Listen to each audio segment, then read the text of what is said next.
São 5:30 da manhã de 5 de novembro de 1989. Betty Broderick entra no quarto de 1041 Cypress Avenue, em San Diego. Em suas mãos, um revólver Smith & Wesson. Ela dispara 5 tiros. 2 tiros atingem Linda Kochner, 28 anos, a segunda esposa de Dan. Ela morre instantaneamente. Um terceiro tiro atinge Dan no peito. Ele tenta alcançar o telefone, mas Betty já havia removido o aparelho do quarto. Minutos depois, Betty liga para a filha Lee, de 18 anos. A frase que Betty diz é curta. Eu finalmente fiz. A voz é calma. Lee ouve e não responde. Betty Broderick se apresenta à polícia horas depois. Ela não nega ter puxado o gatilho. O detetive Terry D. Gelder, da Divisão de Homicídios de San Diego, assume o caso. Para entender o que aconteceu em 1041 Cypress Avenue, é preciso voltar 20 anos. Em 1969, Elizabeth Ann Biseglia tinha 21 anos e se casava com Daniel T. Broderick III. Ela era formada em educação, ele um promissor estudante de medicina. Betty trabalha para sustentar a família, enquanto Dan cursa medicina e depois direito. Ela abre mão de sua própria carreira. Dan conclui as 2 graduações. Em 1978, ele funda o seu próprio escritório de advocacia especializado em responsabilidade médica. Nos anos seguintes, Dan Broderick se torna um dos advogados mais bem-sucedidos de San Diego. A família mora em La Jolla. Há 4 filhos, um casarão, viagens. Tudo o que o sonho americano prometia parecia cumprido. Em novembro de 1982, Dan contrata uma assistente de 21 anos chamada Linda Kochner. Um ano depois, Betty começa a suspeitar. Dan nega tudo. Em fevereiro de 1985, ele deixa a casa da família. O que Betty fez na madrugada de 5 de novembro de 1989 foi premeditação, ou foi o colapso de uma mulher que sacrificou tudo. Em 1969, Betty Biseglia tinha 21 anos e um diploma da Universidade de Notre Dame. Ela se casou com Daniel Broderick III em abril daquele ano. Era o começo de um plano que os dois construíram juntos. O plano era simples. Dan cursaria medicina e depois direito. Betty trabalharia para pagar as contas. Ela conseguiu emprego como professora substituta em escolas públicas de Boston e Nova York. Enquanto Dan estudava na Harvard Medical School e depois na Cornell Law School, Betty administrava o orçamento doméstico. Em alguns meses, o dinheiro que ela ganhava era a única renda da família. Em 1970, nasceu Kim. Em 1971, Lee. Betty continuou trabalhando, agora com 2 filhas pequenas em casa. Dan terminou o curso de Direito em 1973 e foi admitido na Ordem dos Advogados da Califórnia. A família se mudou para San Diego. Dan entrou em uma grande firma de advocacia especializada em responsabilidade médica. Betty passou a organizar jantares e festas para clientes e colegas de Dan. Era parte do trabalho, construir a reputação do marido na cidade. Em 1976, nasceu Daniel IV. Em 1979, Rhett. Betty criava 4 filhos e mantinha a casa enquanto Dan acumulava casos de alto valor. Em 1978, Dan saiu da firma e abriu seu próprio escritório. O escritório de Dan se especializou em litígios médicos de alto valor. Em poucos anos, ele estava ganhando centenas de milhares de dólares por caso. A família se mudou para uma casa maior em La Jolla. Betty não trabalhava mais como professora. Sua função era sustentar a vida social e doméstica que sustentava a carreira de Dan. No outono de 1982, Dan contratou uma nova assistente. Linda Kochner tinha 21 anos. Havia trabalhado como aeromoça da Delta Airlines antes de chegar ao escritório. Ela não tinha formação jurídica. Betty notou a mudança no comportamento de Dan logo após a contratação de Linda. Ele passou a chegar mais tarde em casa. Ficava menos tempo com os filhos nos fins de semana. Betty disse mais tarde que sentiu algo diferente naquele período, uma distância que não sabia nomear.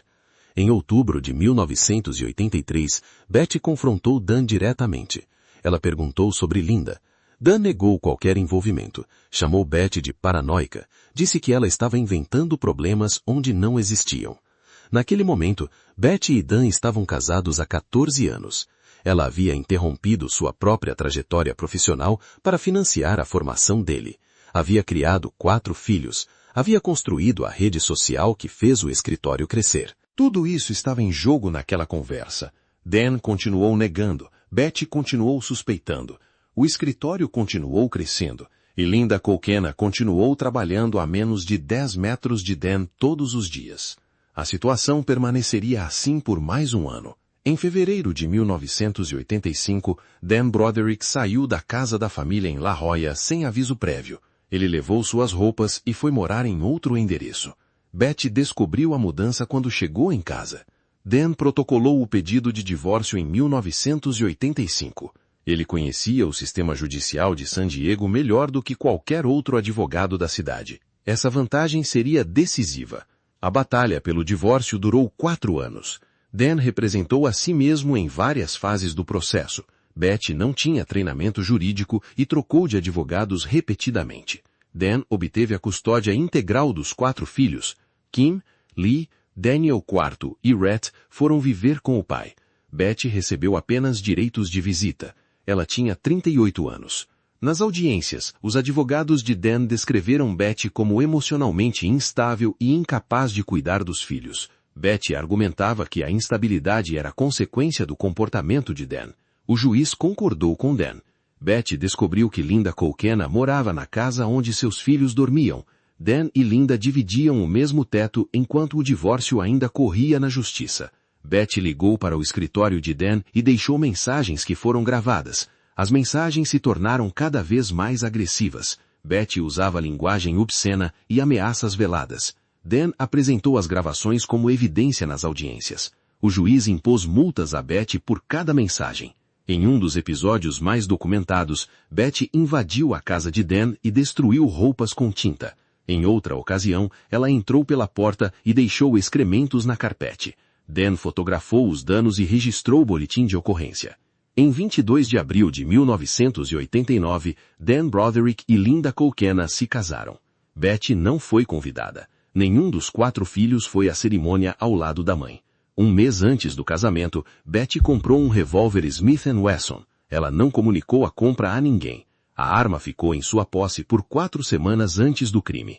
Na véspera do crime, Betty recebeu uma notificação legal do advogado de Dan. O documento avisava que ela poderia ser proibida de ver os filhos se continuasse assediando o casal. Betty descreveu a carta às autoridades como a provocação final de anos de abuso emocional. Na madrugada de 5 de novembro de 1989, Betty pegou o revólver. Ela foi até a casa da filha Kim e retirou a chave do endereço de Dan.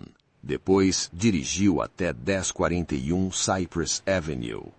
Horas após os tiros em 1041 Cypress Avenue, Betty Broderick telefona para a filha Lee e depois se apresenta voluntariamente à delegacia de San Diego. Ela não nega nada, confirma que puxou o gatilho. O primeiro julgamento começa em outubro de 1990, com o juiz Thomas J. Whelan presidindo. Após semanas de depoimentos, 2 jurados votam por homicídio culposo, alegando falta de intenção premeditada. O júri não chega a consenso. Nulidade é declarada. Um segundo julgamento começa em 11 de dezembro de 1991. A promotora Carrie Wells apresenta 3 evidências centrais de planejamento: a chave roubada da filha Kim, o revólver Smith & Wesson comprado 1 mês antes do casamento de Dan e Linda, e o telefone removido do quarto para impedir que Dan pedisse socorro. Jack Early constrói a defesa em torno de anos de abuso psicológico. Ele argumenta que Betty sofreu uma forma de síndrome da mulher agredida, não por violência física, mas por humilhação sistemática, isolamento e controle legal. Carrie Wells rejeita a tese. Para a promotora, havia premeditação, não desespero. O júri retorna um veredito de culpada em 2 acusações de homicídio em 2º grau. O juiz impõe a pena máxima prevista em lei, 2 períodos consecutivos de 15 anos, mais 2 anos pelo uso ilegal de arma de fogo. Total, 32 anos. Em 26 de fevereiro de 1992, Betty Broderick chega à California Institution for Women. Ela tem 44 anos. Sua próxima elegibilidade para a liberdade condicional estava originalmente agendada para 2032. Em 2010, o primeiro pedido de liberdade condicional é negado. Em 2017, o segundo também. Nas audiências, Betty Broderick não expressa arrependimento genuíno pela morte de Dan e Linda. O Conselho de Liberdade Condicional cita risco contínuo à segurança pública. Em 18 de abril de 2026, Betty Broderick é transferida da California Institution for Women para uma unidade médica especializada, em Chino, após sofrer uma queda que resultou em costelas quebradas e infecções sépticas. Ela tem 78 anos. Em 8 de maio de 2026, morre sob custódia do Departamento de Correções e Reabilitação da Califórnia. Betty Broderick passou 34 anos atrás das grades, nunca admitindo que estava errada. Para algumas mulheres, ela permanece uma heroína trágica que se recusou a ser descartada. Para outras, um lembrete sombrio de que a vingança devora quem a alimenta. Mas uma pergunta persiste. Em um sistema onde Dan Broderick controlava as regras do jogo, que escolhas reais Betty tinha? O caso Betty Broderick ainda divide opiniões nos Estados Unidos.